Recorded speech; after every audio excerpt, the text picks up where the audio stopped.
Hi, it's me again. Wow, we've been streaming a lot, haven't we? We've been streaming for the last, what, 4-5 days consecutive, strings and fletchings and chill. Well, today was our state short range championship, and I mentioned this a few days ago, and last night, of course, when I was doing my fletching, and I mentioned that I was going to do a live reflection, because I normally do this at the end of every tournament or every major event, so I can think about where I've come and what I've learned and to share with you guys. Of course, this is the live version, so hello to those in the notification squad, and I imagine somebody will shout first any moment now in the chat down below. But yeah, I just want to talk a bit about the state short range competition that was held at Angel Archers in Balnarring, Victoria today, and it was a really nice day, fairly warm. There was a cool breeze, but it was a really nice day. It wasn't too much of a bother. So how was the comp? Ask Northern Light. She was right next to me. It was a very fun comp, let's put it that way. So I guess I'll summarize the general event. So I finished in the top 10 in my division. There were 11 people. Yeah, so yeah, I finished 10th out of 11, which was completely expected. I mean, in all honesty, like, I wasn't even planning on doing this competition. It was just that our club members decided to go, and they brought me in. I thought, you know, I haven't done it for a couple of years. Let's jump back in and see how it goes. Now, of course, you can't like not train for like a year, then come back and expect to shoot well, or even shoot at all. Look, and I'll say this, guys. For all the people out there who are archery haters, who think, oh, modern archery is so easy, you know, I could do it too. Yeah, sure, right. You put one of these, an arrow like this, into the exact spot on a target, 60 meters away or 70 meters away, you won't. That's hard, okay? Even for the shooting aids and sights and stabilizers, it's not a simple matter of just pulling it back and letting it go. There are so many factors involved in an archery competition, a modern archery competition, that even the best shooters would not be consistent and they'll still make mistakes. It's much different to what you might be seeing now with the compound shooters in 18 meters indoor, because okay, that is kind of perfection, right? But it's still hard to do. But shooting a recurve bow, an Olympic style recurve bow, is physically demanding. Again, I dare any of you who haven't done archery, think it's pretty easy, to do it. See how easy it is for you. And if you can come back with a world record after your first attempt, then hey, more respect to you. But if you're an armchair expert and you think that's super easy, then I dare you to prove it. Other than that, what do I want to talk about in this reflection? So the first thing is preparation. The competition is not something you jump in and do. And I think most of us who do any kind of competitive sport, whether it's a martial art or a team sport or an individual sport, knows this. You can't expect a champion tennis player like Roger Federer to just automatically be good. There is time involved in preparing for any event, and that's why a lot of pro athletes will take time off. They'll skip small events and focus on big ones because they need time to recover, they need time to repair. You can't jump in without any plan as to how to approach this. So what I should have done, I've talked to some of the others on the line about this as well, is we should have planned a training routine before the event. So if you have something on the calendar that you want to do, you plan for it. So if there's a tournament or a championship or just a qualifying ranking round, then what you need to do is go, okay, I've got, you know, a month to go. I want to plan out these training sessions. I need to spend these days working on these issues. I need to buy equipment beforehand, and so on. What you shouldn't do is to basically go, oh, I'll be fine on the day, and then turn up, because you won't be fine. There are so many things which you need to get checked off and verified, that if you're not well prepared, then you screwed it up. And it's the same with a lot of things, like again, like with training, you have to watch things for your diet, your sleep patterns, your training routine, your equipment. These things need to be done well in advance. Now, for me, I've been out of training for a long time because of the club suspension, dealing with that, and then offloading all my duties as club president and coach. So this year, I'm planning to be a bit more active in the competition scene, but I know I haven't been. So that's why the result today, the low score that I got, was something which didn't surprise me. That's basically my default score when I don't prepare at all. Yep. It was basically a shotgun effect. I really had no control of my technique. It was basically just get the shot done. And that's actually the second part of my video. We were talking about the idea of making the shot happen. But the first part, as I said before, is preparation. So I made the mistake of not preparing in advance sufficiently. So not having the conditioning to shoot the round, not planning ahead on how to use my time wisely. And again, we had a pretty hot week of 40 degrees for a couple of days, and then it was still pretty warm and humid, so it was very uncomfortable to train in. The main mistake I made was that yesterday I squeezed in a 2 or 3 hour training session just to brush up on my skills, make sure I could actually shoot 60 meters competently. Unfortunately, that took way too much out of me. I'm not as young as I used to be, as they say. So when I woke up in the morning, I hadn't slept very well. It was still pretty warm and muggy, and I was cramped. I was really stiff from the training session yesterday, and you know, turning up today was really hard. Yeah, I was really stiff and sore. I was already cramping before the first end, and I realized that okay, I really should not have done that. Okay, you can't overtrain. You have to plan out your training routine and your regime so that you have time to recover before the actual event. And if I didn't shoot yesterday, I probably would have been much better off today, because I would have had the energy and I would have had enough recovery to shoot a full 900-hour round. It's a short round, sorry, a 90-hour round. It's a short round. I could have easily done so, but I shot yesterday, and that was a mistake. So I've learned from that. In future, when I have a competition, I'm going to block days out to recover. And for you out there thinking about doing competitions, probably something that you need to consider as well, because you can't train, you can't shoot well when you are already exhausted. That's a very important lesson to learn there. So quick questions there, sorry. Yeah, Byron, yeah, 1440 is absolutely punishing. It's a wreck. Yeah, no, like you need to build stamina. Like there's a difference between a 90-hour round and a 144-hour round. It's easy to get used to shooting really short rounds and easy rounds. Then you do like a double 720 or a 1440, and my goodness, that hurts. It becomes an endurance race. And look, archery competition is not so much a test of accuracy, it's a test of endurance. Who can last the longest while maintaining consistency? Okay, it's not about that one really good shot you do. Again, for all these people who think archery is so easy, you do it for 150 arrows over 3 hours and see if you think it's still easy. So yeah, absolutely right, Byron. Quick question from Zip Keeping. Do I keep my target outside when not open? No, we don't. As for my club especially, there was a huge issue with safety and security.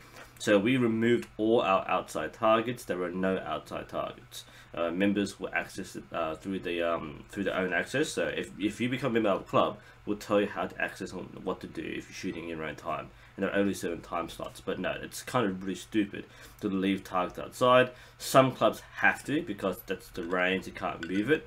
But it was a huge safety issue and we removed them. Does rain ruin foam targets and wooden bows?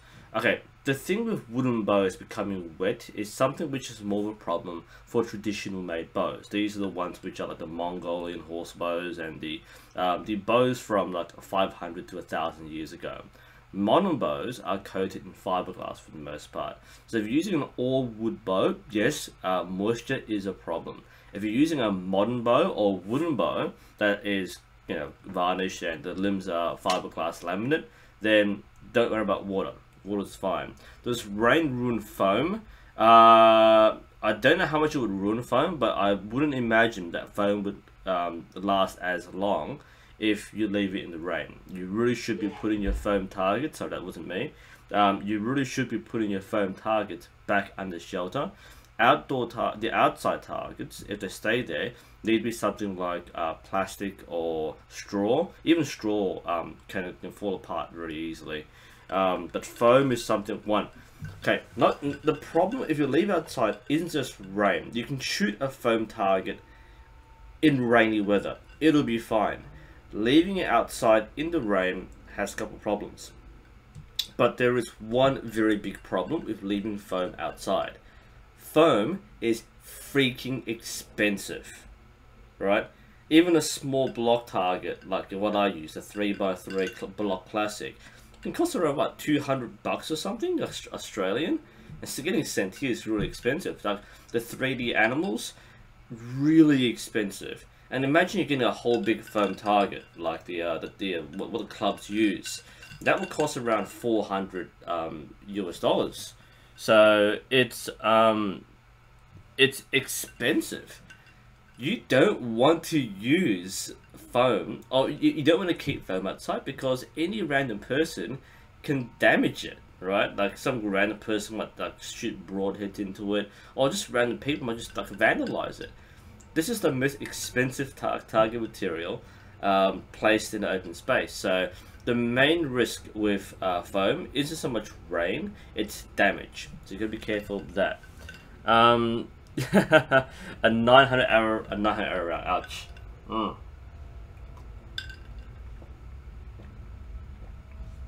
There was an archery game on mobile years ago, I can't remember what it was called. It actually, it was basically a game which you shot actual rounds. And that was boring as, because it wasn't like, you know, Archery Kings where you have like a 1 minute round. It was literally, you shot a 1440 on your mobile, and it was absolutely boring. What am I using right now? I'm drinking apple juice actually. Again, hydration was a big challenge, and just maintaining your temperature was actually a big problem. I was hydrated, but I was still pretty overheated, so I'm trying to cool down, and it's still warm and humid, so it's kind of a problem. I missed a couple of problems there before. Would flu-flu arrows correct incorrect spine? No, they wouldn't.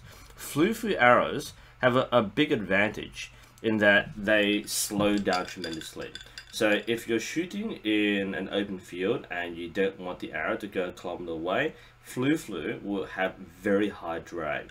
So it's good for shooting things like if you ever do trick shooting where you're throwing, you know, foam plates in the air, then flu-flu is actually perfect for it because the arrows won't go too far. It's a safety thing as well. But no, it wouldn't correct spine. Veins don't correct spine. Not like that. I'm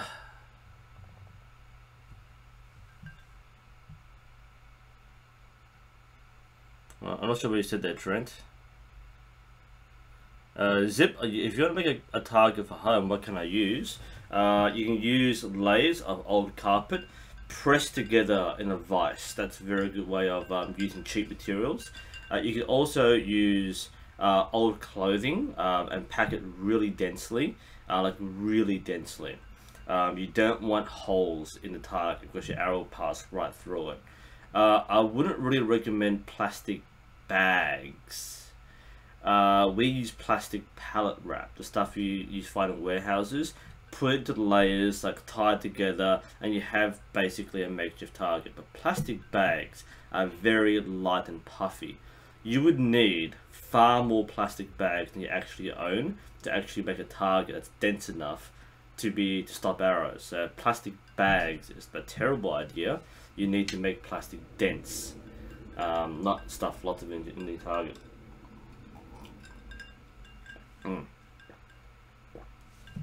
So the second part of my reflection is mental fortitude. The first part was it's preparation. So we talked about how when you plan for an event, you need to actually set out what you intend to do to prepare for the event. That means you need to decide when you will train, what you need to change and give time for the changes to happen, as well as time to recover. If you train all the way up to the final day, you will not be recovered in time for the competition. It is something that is overlooked very easily. Rest is underrated. You need to rest both mentally and physically. For me today, I wasn't physically or mentally rested. While my mental game was still pretty high, my physical game was shot. No shot I did today felt good. And by the end of the third end at the first distance, I couldn't pull the bow back properly. There was no control of the shot. I was already kind of forcing the shot through, and I was risking the injury to my shoulder. So it was actually that bad that I was so fatigued that I probably should not have shot, but we pushed through. Which leads to my second point here. It's mental fortitude. So one of the things with sports of any kind is the psychological game, the mental game.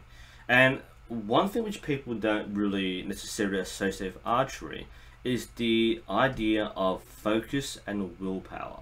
Because people think about things like team sports like football or basketball, where it's a contest with somebody else, and the person who wants to win more will probably win. Archery is a contest with yourself, but the same principle applies. When you face yourself, if you don't have that willpower to continue, you will lose. If you push past the pain, you push past fatigue, and you reinforce yourself with a can-do message, you put yourself in a position where you can win. This doesn't necessarily correlate to high scores, but it might mean continuing where you would have quit. And this is where I come back to my top 10 finish, right? Sure, it's 10 out of 11. But what that means is that I turned up, I didn't retire, I finished the round. And there is no shame in shooting poorly. I mean, if you always shoot well, but then you have a really bad tournament, then that's something you can reflect on. But when you don't expect a high score and you know it's going to happen, but normally you would quit, and this is part of the thing with a state tournament. What tends to happen is that at practice, people quit too easily. They'll say, "Oh, I'm feeling tired, I'll just go home," or "I'm done for the day, I'm just gonna have some lunch." But what you should do is put yourself in a situation where you don't have a choice but to continue, right? If you turn up to your club and all you do is casual shooting at 50 meters or whatever, you're not necessarily making improvements. But if you say, "I'm going to shoot a round," and there are 3 or 4 other people who might do it with you, then you put yourself in a situation where you have to finish the round, because you can still quit and walk out and leave and have an unfinished round. But when you're scoring, you're trying to vie for rating points, and you have your training partners who are there to support you, you're less likely to quit, because there's a pride element, right? These people are still shooting. I'm bloody exhausted, but I'm going to finish this end. I'm going to finish this round. And that is perhaps what I grew the most in today. It wasn't score. It wasn't about personal best. There was no way I was going to reach that. Not after so long in hiatus that I wasn't even able to pull the bow. But that willpower to push through and finish the tournament was what I was most proud of today.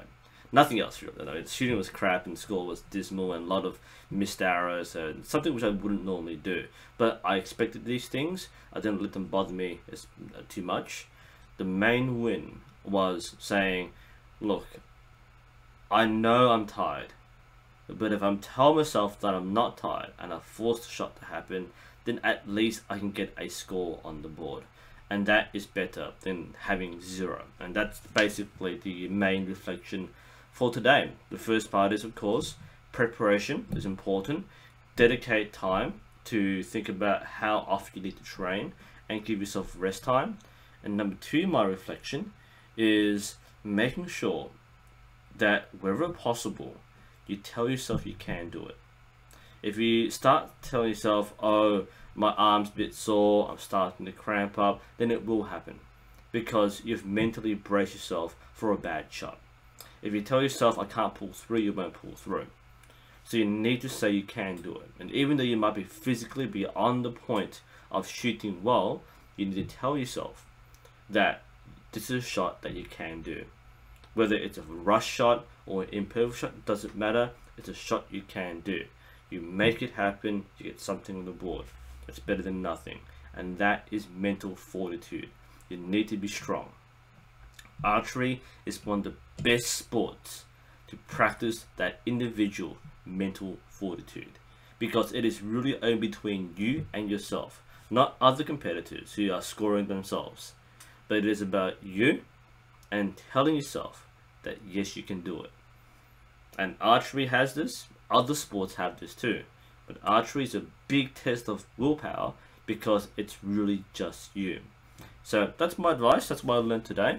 It was a really nice day. It was nice to shoot with good people. Anne, aka Northern Light, it was great to see Anne finally after all these years, as well as other people on the line, Joshua, Ethan, of course, from Northeastern Archers. I was joking that you know, I had the shirt ready, but of course I wore my club shirt. Yeah, there were a couple of those guys around. I mean, we were talking about how it was just great to see people from clubs jumping in. Like, the only reason I came today was because one of our club members wanted to shoot the competition.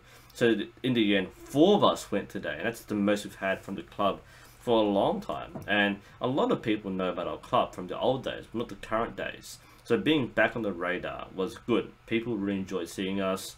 It was nice hanging out with a lot of the others as well. There were a lot of people who said hi and all that, and some people who couldn't make it, who wanted to make it. But overall, it was a really nice day. I am freaking tired. Like, I am gonna wake up tomorrow in pain, and I know it. But it was worth it.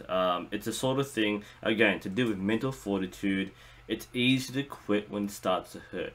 It's easy to quit when you start getting tired. But like someone who's running a marathon, right? Like, you have a personal best, but you push yourself. You tell yourself just one more kilometer, just one more arrow, one more end. And you push yourself past the point where you would normally quit. And when you reach the end, that is a victory you should be proud of. And that's what and in the end, after my rather dismal performance, and in the past I would have been very upset at myself, but because I knew that this was going to be what I expected the score to be this, that was the end result, and I was satisfied that I pushed myself past that point. So that helps me grow as a person. It helps me grow mentally and emotionally and physically. You know, again, like, it's easy to start quitting when you get tired, but you don't make those gains. Those who work in, do weights and do gym workout, the same sort of thing here. Damn, I'm in pain. I'm gonna feel it like in about 5 minutes, but that really, really hurts.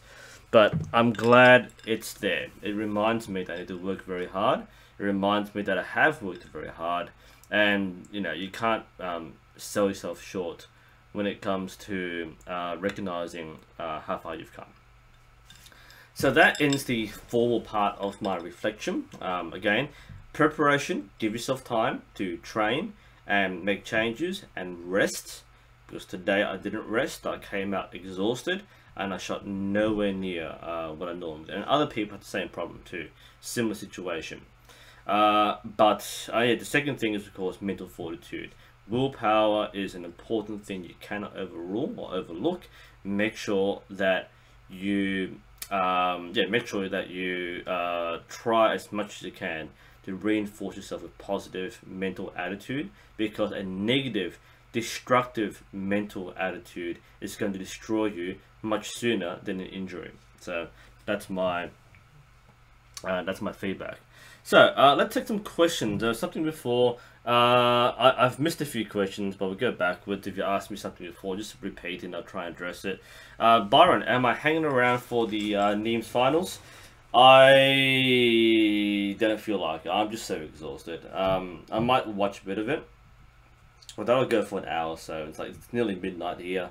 I've had some pretty late nights stringing and fletching, and look, it's gonna be really awesome to watch the finalists. But I'm tired. I'm really tired. So that's hard for me. So maybe if I feel like it, I might do some. No, I don't know make a video. Like I'm not gonna record. I keep pushing myself to be productive and make things and keep the PC busy and keep the laptop busy and all that. But I need to take a break. I'm going back to work in a week. It's gonna be even harder for me. I'll be burnt out by the time I reach work. So I might take it easy this week. I've still got a lot of projects to do, but I need to balance out a bit more. So what else are we? Player Hunter, assume the knock is an exact fit for the shaft. Do you even need glue for pushing knocks? No, you don't. For pushing knocks, you don't. You would glue pins, but you don't glue the knock in. Unless you might have a bushing or a pin knock, but the knock itself doesn't need to be glued.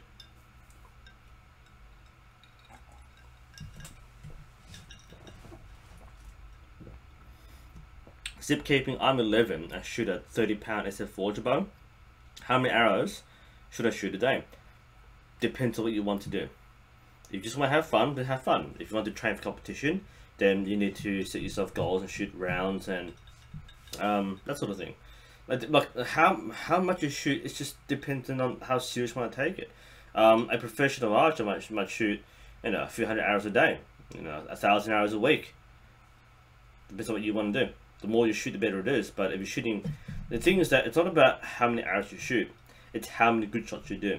If you're shooting hundreds of arrows, but you're shooting like crap because you have no form and there's no feedback and there's no coaching and you don't know what you're doing, and all you're doing is reinforcing bad habits.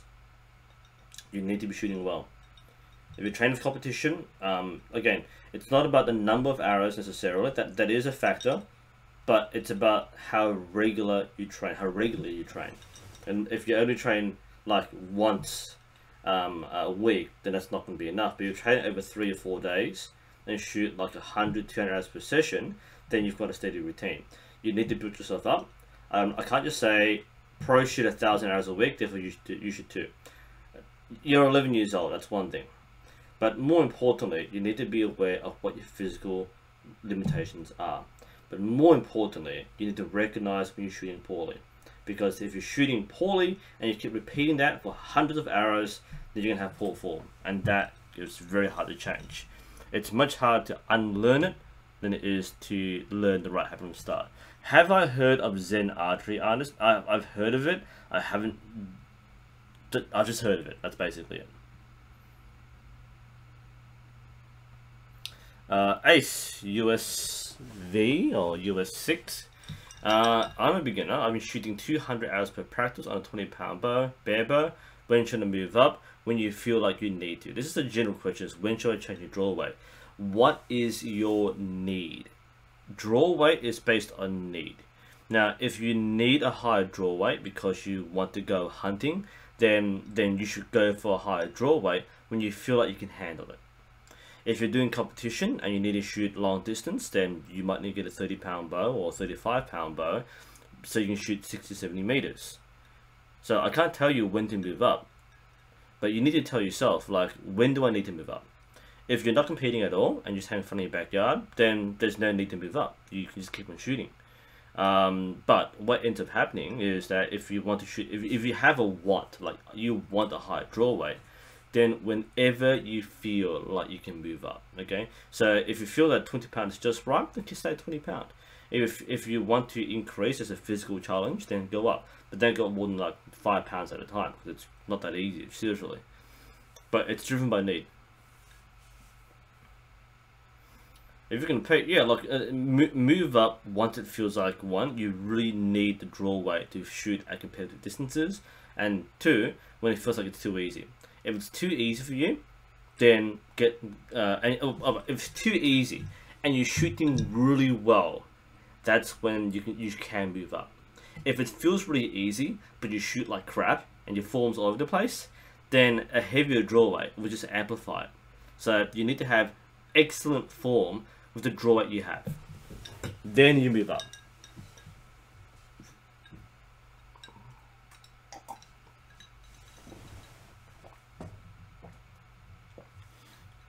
Player Hunter is a single inch above your draw length enough. You draw 30 inch, so should I have a shaft of 31 inch? Remember that the shaft length doesn't include the point. So yes, That is, it depends again what you're doing. If you're shooting with a clicker, then the clicker controls how long the arrow should be. If you're not using a clicker and you're just using trad or bare bow, then yeah, that should be fine. That should be well within a good length. Because remember, shaft length does include point. You have plenty of space to pull back.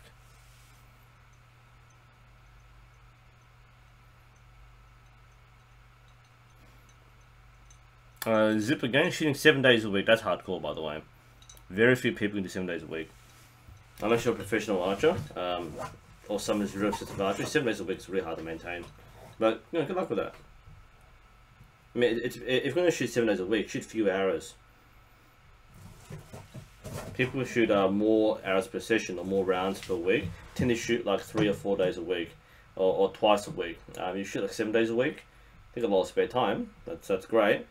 But you need to give yourself a break. The rest is where you gain strength. You can't just shoot all the time and not spend time recovering.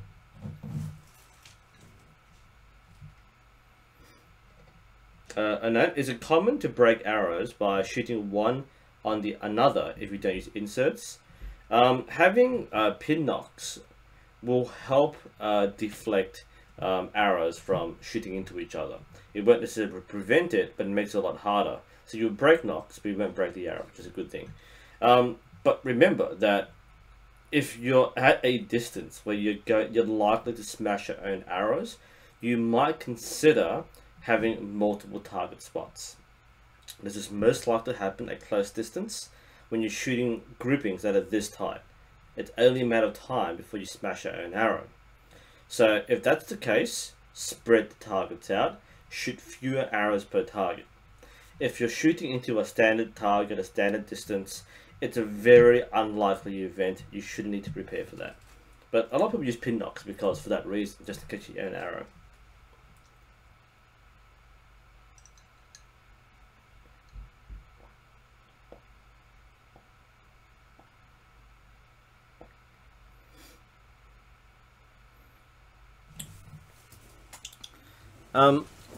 Question for Player Hunter then, are you using a clicker? Because the length of your arrows depends on whether or not you're using a clicker.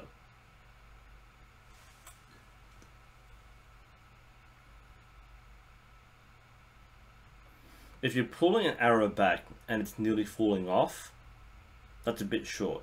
It's okay if you're going to exact draw and you're just on the spot, but if it's of no clicker, then it doesn't matter then. Your arrows are fine. Then tune. The arrow length could be matched to your tune then. If you're not using a clicker, it's based on what you need for your tune. But if the arrow is nearly falling off, like, it depends how close it is. If you pull like a millimeter more and it falls off, it's too short. But you have an inch plus the arrow point as distance. That should be enough. Because if you have 1 whole inch, you can't. It's hard to overdraw by an inch. How do you change your veins? Remove them. If you've got the ones that glued on, use a knife to carve off the veins. Use some kind of sandpaper to rub off the excess. Clean it with some kind of alcohol. Then glue new veins on.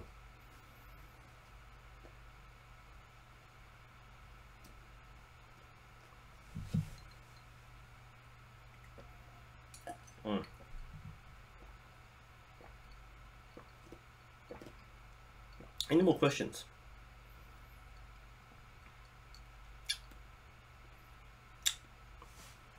Oh, yeah, feeling that that pain, the training pain.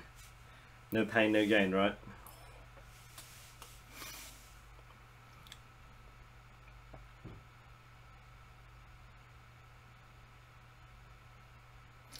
Ace, on your release, you're feeling the string slap your fingers on the way out.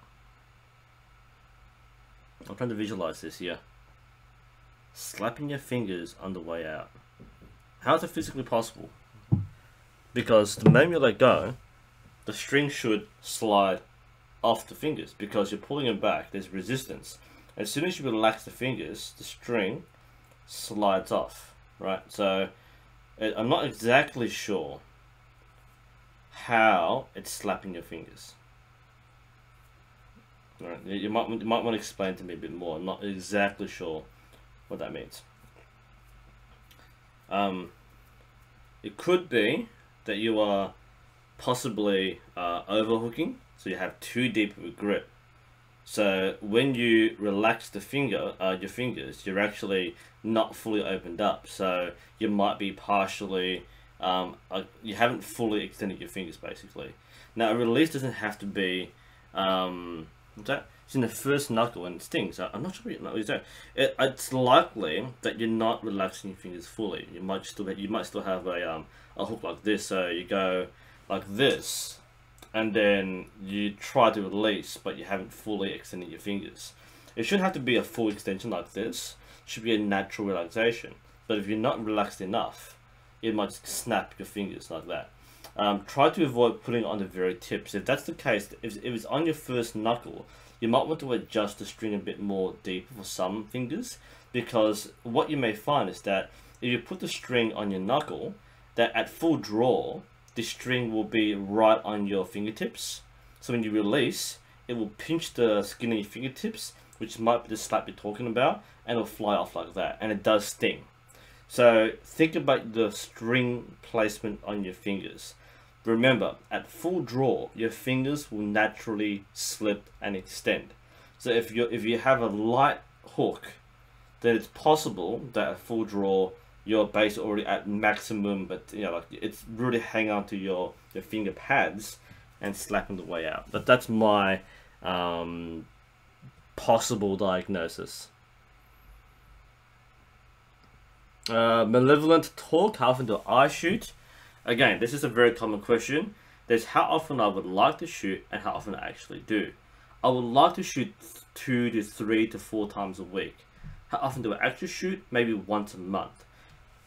It's been a tough year. Again, part of my problem, I was the club president, not anymore. I was also the club instructor, and I was possibly taking the club coaching role. But yeah, I have too many things to do at the club, and that takes away my time. I don't have that much time to do archery, so that's one of my problems. Which is one of the things that caused me to struggle today, was a year of not regular training has caused me to fall out of competitiveness. And that's a natural consequence. Looking for a permanent arrow rest and not sure what to buy. Depends on your budget, depends on what you want to do, Tony. Permanent basically, Shibuya Ultima. that's one of the best ones. There's nothing else really. You get other ones too, but like anything like Shibuya Ultima, that's basically one of the best permanent ones.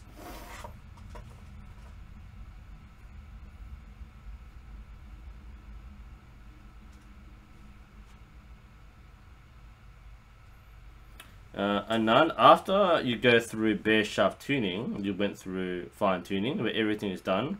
I compare bare shaft arrow with fletched ones, but they're not grouped. What should you do? Group them. Right? If they're not grouped, then you're out of tune. So it depends on your distance too. You should be doing it around like 20 meters or 20 yards. That's a pretty good one. Or 30 if you really want to push it. But if the bare shaft is not grouped with your fletched arrows, then that tells you what you need to fix.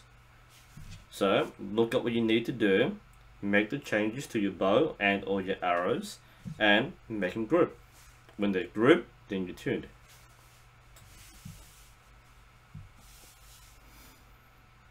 Magnetic rest objectively superior to plastic ones. Well, in general, yes, because plastic is excellent, by the way. There's a reason why the Hoyt Super Rest was a competitive rest for the 1980s and 1990s. Very good style of rest.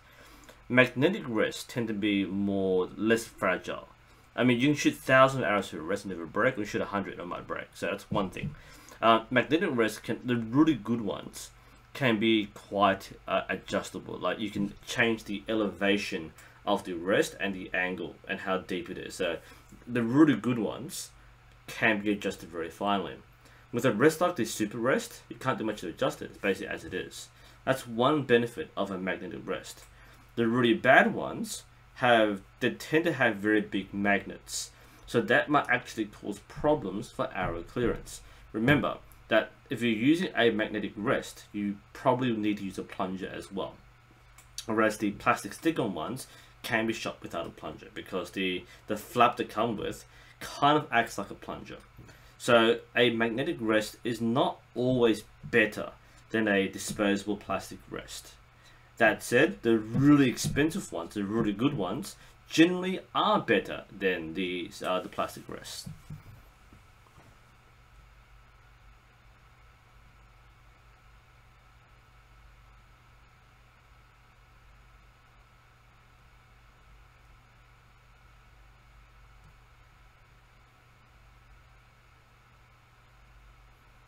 Wraparound rest is a bit different. I haven't really used one. I've seen people use it. It's a bit unconventional. Can be done. I don't really do it though. Shibuya Ultima. Anything else is kind of waste. Now you can get like anything which costs more than $20. So you can get like $5 or $10 cartel like expert rests. They're okay to start with, but you may find that they interfere with your arrow's clearance. But they're fine. They're okay. But you know, win and win, make a good one. Shibuya make the best ones. Baita I think makes one, not sure. But yeah, those ones are fine.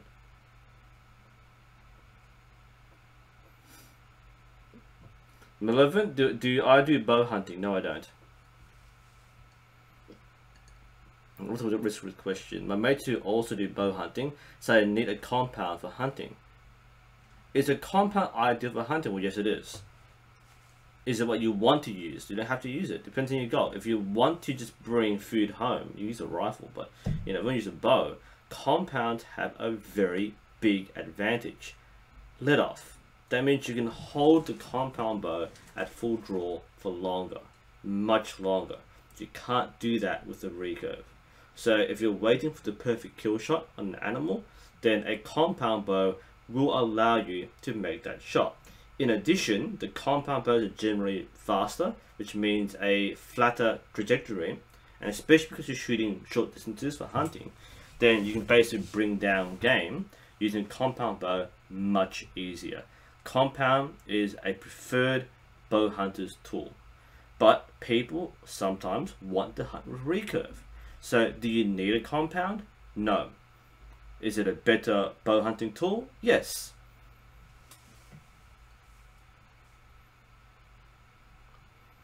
Zip, we're not sure if we'll reopen the 27th.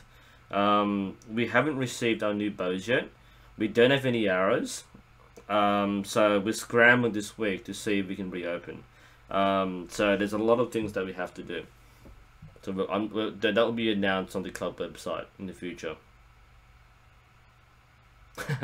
Yeah, Makita. Yeah, it's good to learn from experiences. Of course, I had no guidance when buying my first bow, apart from documentation from like 30 years ago. So I was making outdated judgment on outdated bows.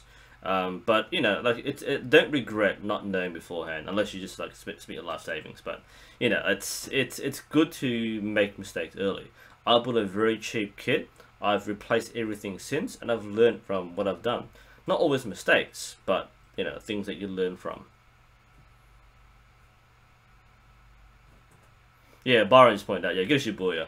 You know, like, it doesn't hurt to buy good stuff. Good equipment will last nearly forever.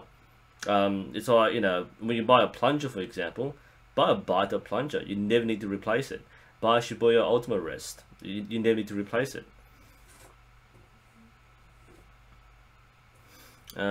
Drew so lame. Do you have any longbows? Not at the moment, I don't.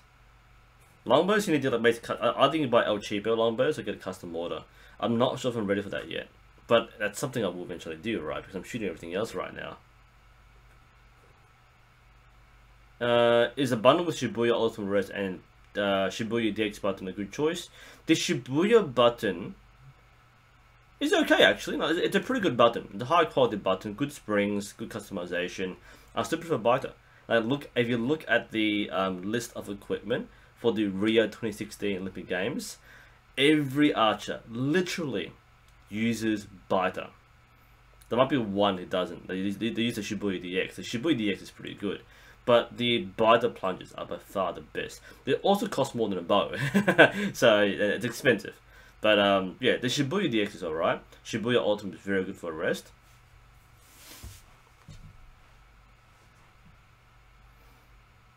Same question there. So, would you rather a Shibuya or biter bundle?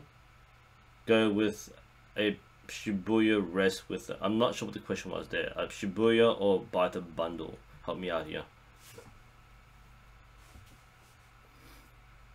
Anand, do I need dumper if I have really good dampers, which are designed to absorb shock? I often see people putting dampers on the stabilizer. Dampers don't hurt. Two reasons: one, adds more weight to the stabilizer. Two, it has more vibration control. It actually makes your bow more quiet. So it's very popular reason because the rods vibrate the most. If you put weights on the end, then it will vibrate because there's nothing stopping it. The dampers provide some absorption and it'll dissipate some of the vibration. So you don't have to, but it doesn't hurt to do so. A compound, people keep talking to compound. I mean, well, the Topon tried to compound me. I'm like, yeah, I don't want to play around with compound. If you let me keep it, sure, I'm not gonna play around with it. I give it back.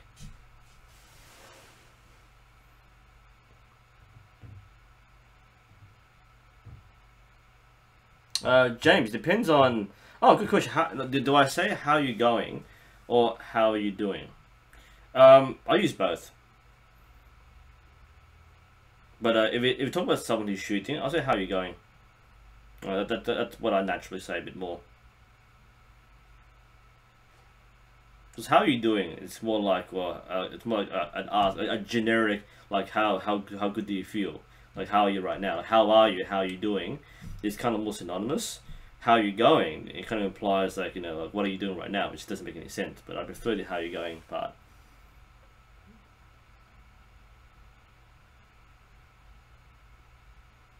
One thing going for the biter, by the way, Dell, is that the biter button has it comes with more tools, comes with more springs, I think, and it has much better micro adjustment. You basically just turn a knob. With the Shibuya one, you have to unscrew something to turn it. So the biter is still much more adjustable. A lot of it is ease of use. Zip, do I have a video where I changed my Rika for a compound? I haven't shot a compound. It is such a Aussie now. An Aussie thing, James, is Scarnon. Scarnon. Scarnon, mate. Because with Scarnon, for those who are following me, I'll type it in chat because this is like the most Aussie of Aussie things, alright? So what people say in Aussie language is this: Scarnon. Now, I will translate this word for you, for those who speak un-Australian. So, Scarnon means what's going on. Right? What's going on? If you say it really quickly with an Aussie accent, Scarnon. Scarnon, mate. The indoor World Cup finals are on now. Why am I not? How are you not watching this? Because I'm streaming right now, right? I actually could play it. Like what I thought about doing is I could like stream the indoor finals and do my commentary, which I don't know. I'm not sure how good that will be.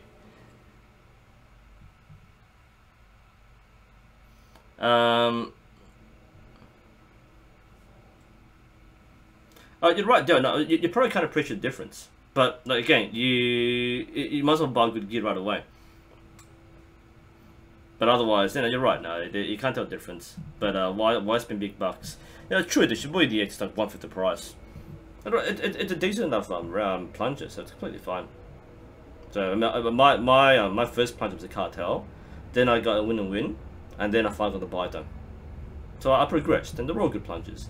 The only reason why I moved from the win is because I lost a screw. And that's one of the problems with the plungers. They've got very sensitive grub screws, and grub screws suck. So once you lose it, you can't find it. Whereas the biters don't have grub screws. Do live commentary. I'm gonna search it up first. Listen what's going on. I'm tired. I'm in pain. I don't want to cast. I'm curious though. Is it worth the price for the biter? Yes, it is. The biter is by far the best plunger, again, you have multiple tools, multiple springs, multiple replacements and buttons, so it has plenty of spare parts that will last you nearly a lifetime. Again, it has micro adjustment. If you need to adjust on the fly, turn the knob and it clicks into place. Yeah, it has numbers, it has clicks, so it has the feedback you need to make quick changes on the fly. Other plungers, like the Shibuya, need multiple screws to be undone, and you can lose these screws, and they can come loose. So they work fine. The biter is a precise piece of engineering which probably costs a lot more. Is it worth it? Absolutely. That's one of the things that will say, holy crap, biter, why would you not buy a biter?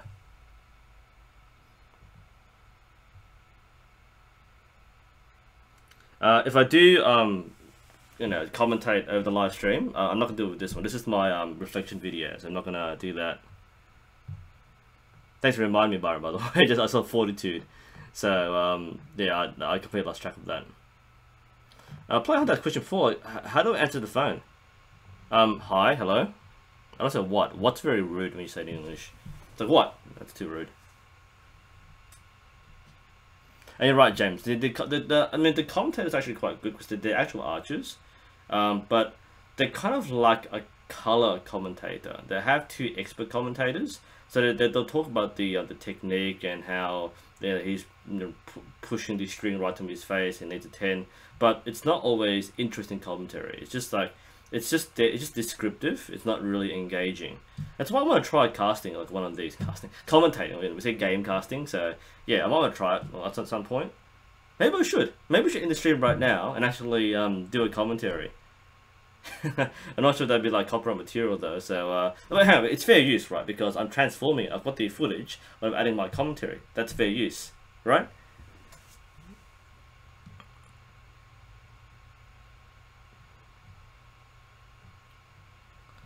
Makita 26-inch draw. What size recurve for the best for my next bow? Depends on what kind of bow you want to use. People keep asking me this question. You can't just say I am this tall, this draw length, what size bow. Are you shooting a target bow for competition, or are you shooting a hunting bow? You said a black wolf. That is a hunting style bow. The general thing is that the bow needs to be comfortable to use. The smaller the bow, the more punchy it will be. If you have a long draw length, then it will be very sharp. You might pinch the nock and it will stack very heavily.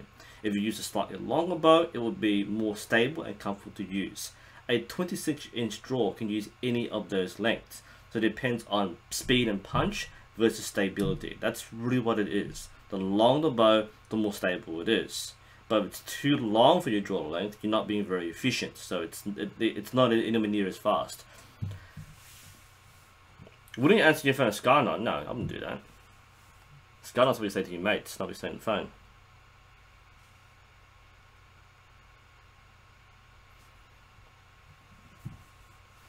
Reaction videos is theft, basically. Yeah, if I just like if I just have myself watching a thing in the corner, go, I add nothing to it. But providing commentary is exactly the definition of fair use. Critique and commentary are allowed for fair use. If I just watch, if I'm literally watching it and I do nothing else but watch it, no, that's not fair use. But if I'm commentating and critiquing, that might be an inventive way of doing it.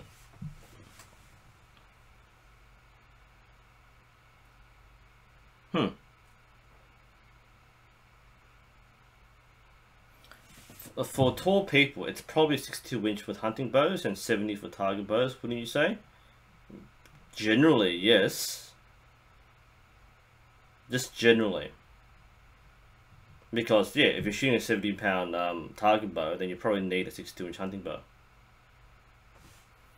Alright, it is nearly midnight, and we've gone to stream for an hour now, so, look, I might see if I can get the, my World Archery commentary on. Because I am a moderator on the channel as well, so probably need my help just like banning people with spamming bots and stuff. But I might have a quick look, see how it goes. If I feel like I'm up for commentary, I might just kind of flash a bit and see how it goes. That'd be fun actually. So thanks for joining in for my reflection. Again, the main point of the reflection is that for my tournament today, the two things I learned would be that one, you need preparation. So plan your schedule carefully. So when you have a competition coming up, you have the sufficient training and rest to perform at your best. And also remember mental fortitude. It is a test, sorry, archery of all things is a test of individual willpower. So you need to tell yourself that you can do it, that you will do it. Otherwise, you find yourself collapsing and fatiguing much faster than you need to. So thank you for joining me. I will have a quick look at the World Cup right now, and if I'm again, just check the page right away to see if I start streaming. Right. Anyway, thanks for joining me, and I will hopefully see you soon.